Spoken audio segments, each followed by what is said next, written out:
tema 4, y vamos a continuar. Algunos ejercicios de práctica que siempre vamos a encontrar intercalados en las diapositivas y en los videos, que lo pueden detener y hacerlos. Y vamos a retomar el tema de disoluciones. El interés de este tema es discutir disoluciones precisamente porque la mayor parte de las reacciones que nosotros hacemos en los laboratorios introductorios son en disoluciones acuosas, utilizando agua como disolvente. Entonces nos interesa poder manejar el lenguaje alrededor de disoluciones y también poder manejar el lenguaje y entender los tipos de reacciones diferentes que ocurren en disoluciones acuosas. Y así que vamos a retomar el tema de ácido-base. Para esto vamos a utilizar como teoría introductoria la de Arrhenius, que describe qué es un ácido y qué es una base en términos generales. Y es importante ubicarse un poquito en el contexto histórico también. Para lograr entender mejor la ciencia necesitamos entender mejor la historia de la ciencia. El señor Svante Augustus Arrhenius, un sueco, que vivió a final la segunda parte del siglo tras anterior y la primera cuarta parte del siglo anterior. Obtuvo el premio Nobel en Química en 1903, a pesar de que era un físico de formación, pero de hecho se le considera el padre de la físico-química, de ahí que viniera el premio Nobel en Química. Estudió y trabajó en la Universidad de Uppsala, en Suecia, y uno de los aspectos importantes históricos fue que defendió la teoría de la disociación iónica, y a principios del siglo pasado era una controversia científica, una confrontación científica entre Europa y Norteamérica, Estados Unidos y Canadá, porque no había consenso sobre qué sucedía cuando se ponía, por ejemplo, una sal, un compuesto iónico en disolución acuosa.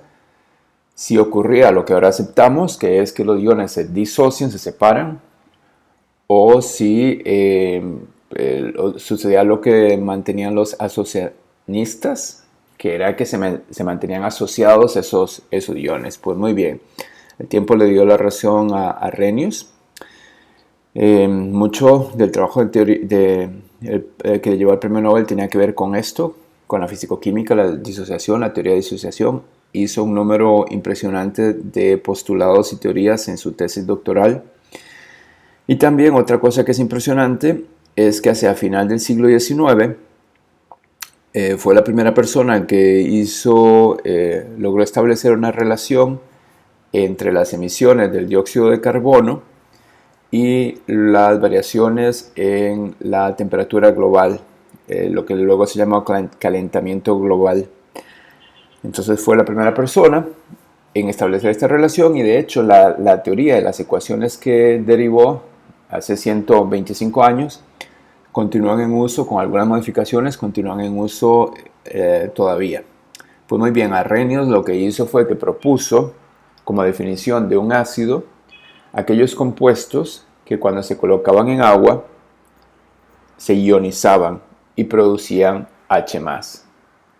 Por ejemplo, el ácido clorhídrico o el cloruro de hidrógeno, el fluoruro de hidrógeno, cuando se colocan en agua, desprenden iones H+, que más adelante vamos a ver llamamos hidronio, y tenemos otras maneras de escribirlo. En el caso del HCl se ioniza y forma H+, y Cl negativo. En el caso del HF forma H+, y F negativo. Son entonces, de acuerdo con Arrhenius, ácidos, porque producen H+ en disolución acuosa. Logró diferenciar que había ciertos ácidos que se ionizaban al 100%, o sea, el 100% de las moléculas de HCl que ponemos forman H+ y Cl negativo, se ionizan para formar iones, para formar H+ y Cl negativo. Entonces, si ponemos 5 moles por litro de HCl, se forman 5 moles por litro de H+ y se forman 5 moles por litro de ion cloruro o de Cl negativo. Todo el compuesto ioniza para formar H+. Y esto es entonces lo que llamamos un electrolito fuerte. O un tipo de electrolito fuerte. Por el otro lado, definió los ácidos débiles como cualquier ácido que cuando se ioniza lo hace en una extensión menor al 100%. Por ejemplo, el HF. Si ponemos 5 moles de HF en disolución acuosa, en un litro de agua, se obtiene menos de 5 moles por litro de H+, o sea, la ionización es menor que el 100%. En este momento no nos interesa la extensión de esa ionización, cuánto se ioniza, sino que se ioniza menos del 100%. Y entonces, entendemos eso como un ácido débil. Acá, iónico, igual que en la transparencia anterior, pues está mal, ¿no? Es un compuesto molecular que se ioniza. Así que eliminamos esto de iónico en este y en la transparencia en la diapositiva anterior. Este sería un ácido débil, sería un electrolito débil porque no produce un 100% de la forma iónica. Es importante recalcar que el concepto de debilidad ácida es relativo.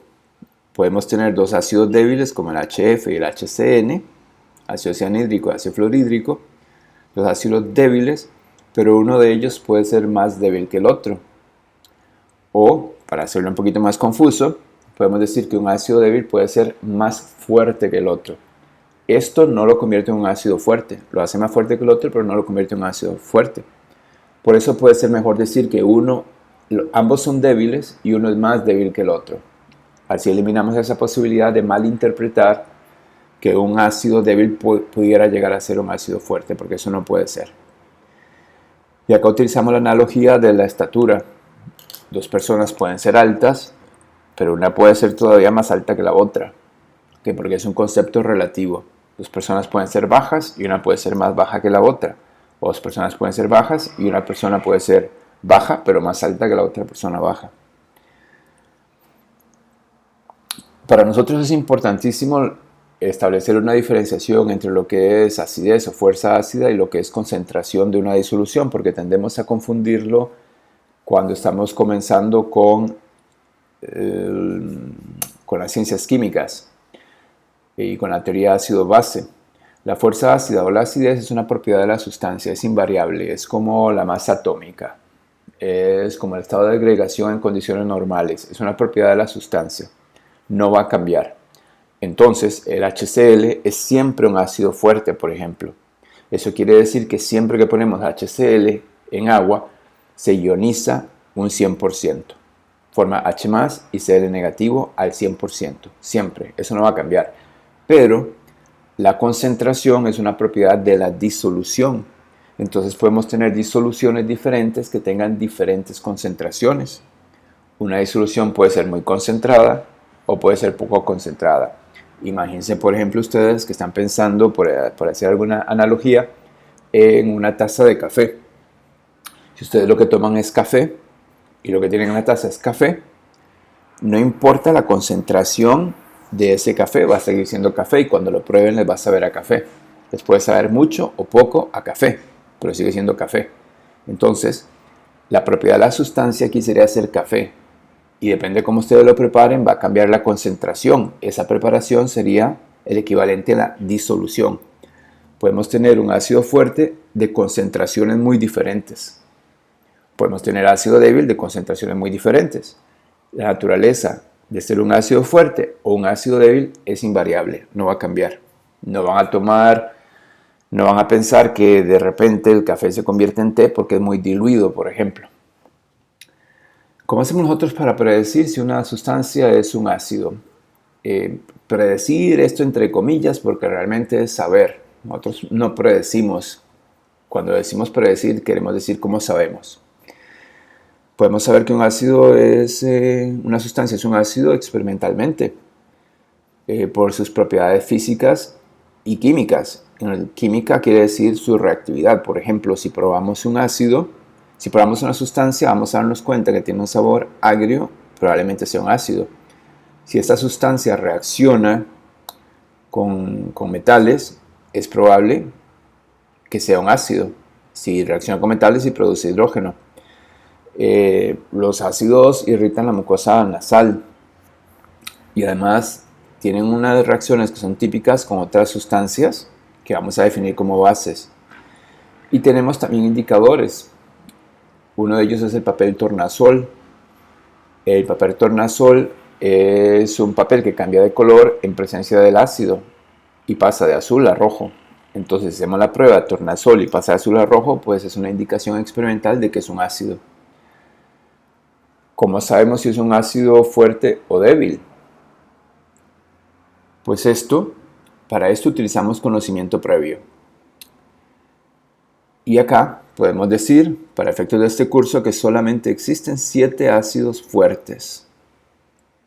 7 ácidos fuertes comunes, solamente 7. Si tenemos una disolución o tenemos una sustancia que presenta las propiedades de un ácido, pero que no es uno de estos 7, por exclusión vamos a saber que es un ácido débil. Entonces, conocimiento previo, ácidos fuertes solamente 7, esta lista. Si tiene propiedades de ácido pero no está en esta lista, tiene que ser un ácido débil, forzosamente va a ser débil. Otra manera que tenemos para saber si una sustancia es un ácido es analizar la fórmula química. Y de aquí esto sí podría ser un poco más predictivo. Hay sustancias orgánicas que tienen esta combinación de átomos, esta secuencia de átomos, lo que llamamos un grupo funcional, una secuencia específica de átomos dentro de la estructura. Y conocemos por experiencia previa que cuando está presente esta estructura, esta secuencia de átomos, la sustancia puede ser o es un ácido orgánico. En otros casos nos fijamos que la estructura, la fórmula química, tenga un protón, que llevamos un protón disponible. Y ya luego vamos a ver por qué este protón está disponible, pero lo vemos en la estructura y esto nos puede indicar que es un ácido. Esto es un artículo, la portada de un artículo escrito por el profesor Guy y la profesora Alice de la Escuela de Química, que salió hace pues como 15 años o un poquito más, donde ellos formulan una manera de poder determinar a partir de la estructura y de la fórmula química, o más bien a partir de la fórmula química, si la sustancia es un ácido orgánico. Esto porque hay ácidos orgánicos, hay sustancias orgánicas que se comportan como ácidos sin tener esta estructura que nosotros poníamos aquí antes como indicadora. Y ellos, acá están sus fotografías, el profesor Guy y la profesora Alice, hacen una propuesta de cómo identificar esos ácidos orgánicos que no tienen esa funcionalidad carboxílica. Por si les interesa leerlo y para que vean en lo que se ocupan sus profesores y profesoras. Uno de los ejemplos es el ácido ascórbico, la vitamina C, que no tiene la estructura que les mencionaba antes. Entonces proponen cómo clasificarlo para ver a partir de la estructura que es un ácido orgánico. Y las bases de Arrhenius, que son el complemento de los ácidos de Arrhenius, son las sustancias que cuando se colocan en agua producen OH. No solamente, vamos a decir, no solamente liberan, sino que producen OH.